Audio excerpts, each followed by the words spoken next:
నంద్యాలకు చెందిన ప్రముఖ చిత్రకారుడు కళారత్న చింతలపల్లె కోటేష్ మహాశివరాత్రి పర్వదినం పురస్కరించుకొని చిన్న శంకు మీద చుట్టూ ఆక్రిలిక్ పెయింటింగ్స్తో మైక్రో బ్రష్ల ద్వారా శివుని యొక్క కొన్ని ప్రధాన అంశాలు చూపించారు. ఈ చిత్రం వేయడానికి 5 గంటల సమయం పట్టిందని అన్నారు.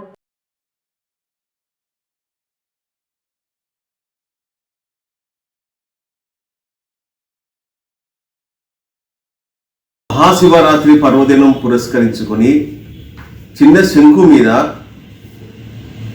మైక్రో బ్రష్ ద్వారా ఆక్రిలిక్ కలర్స్తో శివుని యొక్క ప్రధాన అంశాలు చిన్న శంకులో చూపించారు.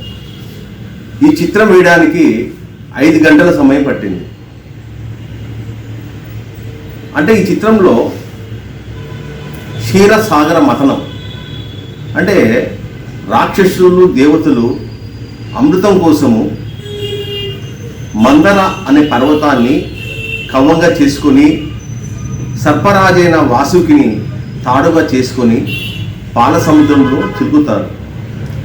ఈ మందర పర్వతం కిందికి పోకుండా శ్రీ మహావిష్ణువు కూర్మావతారం దాల్చి తన ఈపుపై మోస్తాడు.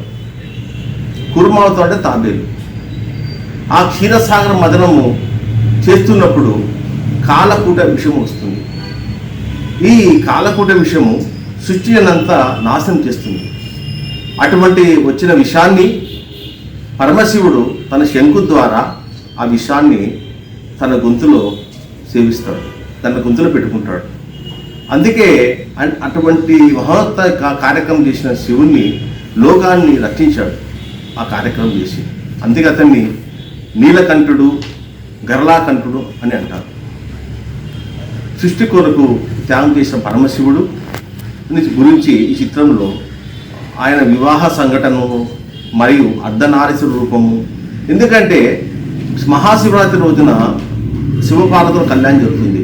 ఆ ఘట్టం వేశాను. అందులో మహావిష్ణువు బ్రహ్మదేవుడు ఈ విధంగా ఇతరులు ఉన్నట్లు ఇచ్చాను. అలాగే ఎంతో పవిత్రమైన 12 జ్యోతిర్లింగాలు కూడా ఈ చిత్రంలో చూపించారు. ఓం అనే అక్షరాలు కూడా ఈ చిత్రంలో చూపించాను.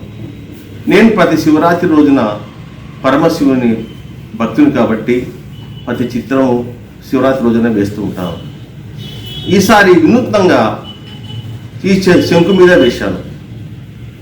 ఈ శంకు మీద ఎందుకు వేశానంటే క్షీరసాగర మదనము చిలికినప్పుడు వచ్చే విషాన్ని శివుడు తన శంకు ద్వారా ఆ విషాన్ని తన గర్వాన్ని మింగుతాడు అన్నమాట. అది కంఠంలో పెట్టుకుంటాడు. అందుకే ఆ శంకు ద్వారా శంకుతోనే ఈ బొమ్మలన్నీ వేశాను. అందరికీ మహాశివరాత్రి పర్వదిన శుభాకాంక్షలు. అందరికీ ఆ శివయ్య ఆశీస్సులు ఉండాలని కోరుకుంటున్నాను.